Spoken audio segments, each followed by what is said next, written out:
السلام علیکم ورحمۃ اللہ۔ سوال یہ ہے کہ مسجد میں سونا یا لیٹنا کیسا ہے؟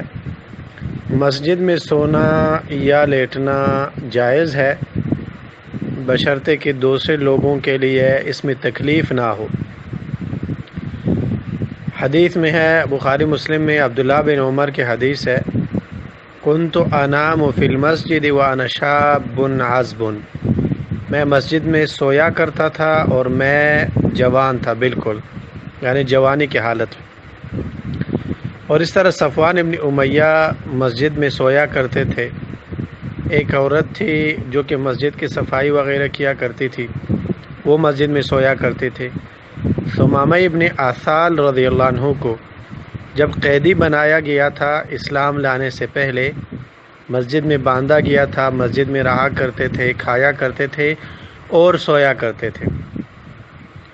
تو اس وجہ سے جو مسافر حضرات ہیں جن کا کوئی ٹھکانہ نہیں ہے، وہ اگر مسجد میں سوتے ہیں تو اس میں شرعاً کوئی حرج نہیں۔ اصحاب صفہ مشہور صحابہ تھے جن کے گھر نہیں تھے، وہ مسجد میں سویا کرتے تھے۔ مسافر، غریب، فقیر اگر سو دے کوئی مسئلہ نہیں، لیکن جو گھر والے لوگ ہیں تو انہیں یہی چاہیے کہ وہ گھروں میں سویا کریں اور مسجد میں لوگوں کی دل آزاری نہ کریں۔ واللہ اعلم۔